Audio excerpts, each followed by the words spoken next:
Welcome back to my channel friends. मैं पल्लवी स्वागत करती हूँ आप सबका अपने चैनल नर्चरिंग किड्स में। तो आज का हमारा टॉपिक है कि अगर आपने कोई कोचिंग संस्थान खोला है या इंस्टीट्यूट खोला है और आप चाहते हैं कि वो दिनों दिन जो है बहुत अच्छा रिजल्ट दे और अच्छा खासा आप अर्न करें, तो उसके लिए मैंने कुछ यहाँ पे टिप्स शेयर किए हैं जिसको अपना करके आप अच्छे से अपना कोचिंग संस्थान चला सकते हैं और बच्चों को खोने से बच सकते हैं। जैसे बहुत बार होता है कि बच्चे कोचिंग इंस्टीट्यूट ज्वाइन तो कर लेते हैं, लेकिन वो कुछ दिनों में या कुछ महीनों में आपके इंस्टीट्यूट को छोड़कर कहीं और चले जाते हैं, क्योंकि उन्हें आपका पढ़ाई का पैटर्न समझ आ चुका रहता है और वो जान चुके रहते हैं कि उनके लिए बेनिफिशियल शायद ये नहीं है। तो मैं ये बिल्कुल न्यू जो इंस्टीट्यूट खोल रहे हैं, बिल्कुल अभी स्टार्ट ही किए हैं, ये कोचिंग इंस्टीट्यूट के लिए मैं बता रही हूँ, होम ट्यूशन्स के लिए नहीं है ये वीडियो, ये इंस्टीट्यूट के लिए। या फिर अगर आप एक छोटे से प्लेस में ही या फिर अपने घर में ही आप इंस्टीट्यूट खोल के रखी हैं या रखे हैं और उसको चाहते हैं कि काफ़ी अच्छा वो ग्रो करे, उसके लिए कुछ टिप्स है। तो अगर आप मेरे चैनल पे नए हैं तो प्लीज़ वीडियो को लाइक कीजिए, शेयर कीजिए और चैनल को सब्सक्राइब कीजिए और अपने जो भी नीडी हैं जिनको ज़रूरत हो उनसे शेयर करें। तो पॉइंट नंबर 1 है, अब मैं वीडियो को स्टार्ट करती हूँ। पॉइंट नंबर 1 है हमारा कि कभी भी आप अगर इंस्टीट्यूट में कोचिंग इंस्टीट्यूट खोल के रखे हैं तो कभी भी बुक देख करके आप नहीं पढ़ाएं बच्चों को, क्योंकि आपके पास बंचेस में बच्चे हैं, जैसे 50 बच्चे हैं, 60 बच्चे हैं, या फिर आप मान लीजिए स्टार्टिंग में 10 बच्चे ही आपके पास हैं, तो आप बुक देखकर कभी ना पढ़ाएं। आप पहले से मैं बार बार बोलती हूँ, आप पढ़ाने से पहले अपना होमवर्क करें और होमवर्क करके आके फिर आप पढ़ाएं बच्चों को, ताकि आपका कॉन्सेप्ट ऑलरेडी क्लियर हो चुका रहे, तब आप बच्चों को अच्छे से समझा पाएंगे और बता पाएंगे। बुक देखकर आप अगर पढ़ाते हैं तो बच्चे आपको बहुत इजीली आंक लेंगे कि हाँ सर या मैम को पहले से डाउट है इसमें, या फिर वो अच्छे से बता नहीं पाएंगे। इसीलिए पहले से अच्छे से आप रेडी कर ले एक चैप्टर को और फिर उसके रिगार्डिंग जो है बच्चों को पढ़ाएं और बच्चों को बताएं कि हाँ आज हम ये टॉपिक पढ़ेंगे। वर्बली ट्राई करें जितना आपसे हो पाए। हाँ, अगर बच्चे कुछ पॉइंट आउट करते हैं तो फिर आप एक बार बुक उनके ही हाथ से लें और बताएं कि हाँ यहाँ पर ये होगा, यहाँ पर वो होगा। लेकिन खुद से आप बुक लेकर क्लासरूम में एंटर ना करें या फिर बुक लेकर के पढ़ाना स्टार्ट ना करें। आप ट्राई करें कि पढ़ाई को काफ़ी इंटरेस्टिंग बता करके पढ़ाएं। मैं गारंटी के साथ बोल सकती हूँ कि बच्चे कभी भी आपका ट्यूशन इंस्टीट्यूट नहीं छोड़ेंगे। हाँ जी, तो पॉइंट नंबर 2 है हमारा कि आप जो भी पढ़ा रहे हैं उसके रिगार्डिंग एक नोट डिस्ट्रीब्यूशन करें।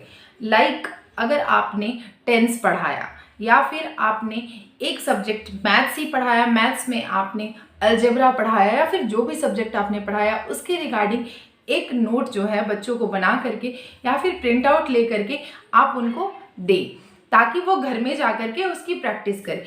एक तो उन्हें काफ़ी ज़्यादा अच्छा भी लगेगा कि हाँ भाई हमारे सर या मैम जो हैं नोट डिस्ट्रीब्यूट करते हैं, ताकि हम घर में आके प्रैक्टिस कर सकें और बच्चे जो हैं पढ़ने के लिए और ज़्यादा उत्सुक होंगे।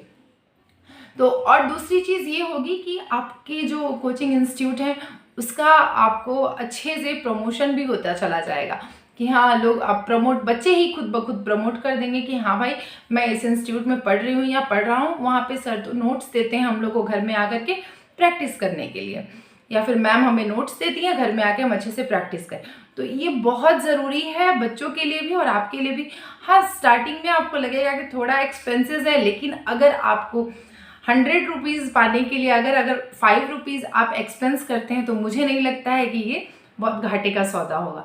आप आसानी से कर सकते हैं और बच्चे भी हैं, आप अच्छा पढ़ाएं, आराम से बच्चे। वीकली टेस्ट, पॉइंट नंबर 3 हमारा वीकली टेस्ट है कि आप बच्चों को वीकली टेस्ट लेते रहे। अब ये क्या होता है, स्टार्टिंग में तो जब आपके पास कम बच्चे हों तो वीकली टेस्ट लेना काफ़ी इजी है, लेकिन अगर आपका कोचिंग इंस्टीट्यूट बहुत अच्छे से रन कर रहा है और आपके पास बिल्कुल भी टाइम नहीं है बताने के लिए या फिर टेस्ट लेने के लिए, तब थोड़ी मुश्किल हो जाएगी। लेकिन वीकली टेस्ट लेने से क्या होगा कि एक तो आप जो पढ़ा रहे हैं उसकी एनालिसिस हो जाएगी कि आपने क्या पढ़ाया, कितना पढ़ाया और बच्चों को कितना समझ में आया, ये हो जाएगी। और दूसरी ये चीज़ कि बच्चे भी समझेंगे कि हाँ सर जो है काफ़ी ज़्यादा अवेयर हैं, काफ़ी ज़्यादा हमारे प्रति जो है रिस्पॉन्सिबल हैं कि हाँ बच्चे अच्छे से सीख रहे हैं या नहीं सीख रहे हैं और हमारा टेस्ट ले रहे हैं। बहुत ही ज़रूरी है आपको इवेल्युएट करना। जब आप आप कोई ट्रेनिंग लेते हैं, अगर एलिमेंट्री ट्रेनिंग लेते हैं या फिर आप बीएड करते हैं, तो आपको अच्छे से बताया जाता है इवेल्युएट कैसे करना है बच्चों को, या फिर बच्चों के लिए किस तरह से आपको पढ़ाना है और कैसे उनकी आपको परफॉर्मेंस देखनी है कि हाँ कैसे। आपको उनको कंपैरिजन नहीं करना है कि हाँ ये अच्छा है या ये बुरा है, क्योंकि सारे बच्चे खुद में स्पेशल होते हैं और डिफरेंट होते हैं। तो आपको एक टेस्ट लेना है, वीकली टेस्ट लें। अगर आप बहुत ज़्यादा बिजी हैं तो मंथली टेस्ट लें, लेकिन टेस्ट ज़रूर लें। टेस्ट लेने से बहुत सारे फ़ायदे हैं और बहुत सारे आपको और भी अपॉर्चुनिटीज़ मिलने लगेंगी। लाइक बहुत सारे बच्चे आएंगे, आपको अदर इंस्टीट्यूट्स अप्रोच कर सकते हैं, बहुत सारे रास्ते हैं। नेक्स्ट हमारा पॉइंट है, पॉइंट नंबर 4 है मेरा, फीडबैक।